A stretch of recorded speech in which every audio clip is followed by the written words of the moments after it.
शरणं गच्छामि धम्मं शरणं गच्छामि संघं शरणं गच्छामि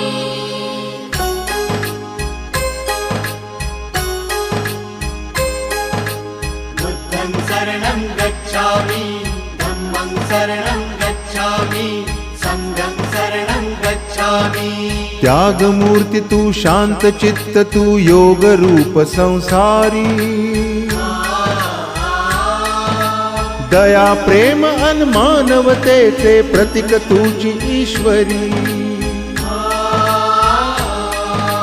सिद्धमूर्ती सिद्धार्थ गौतम सकलांचा स्वामी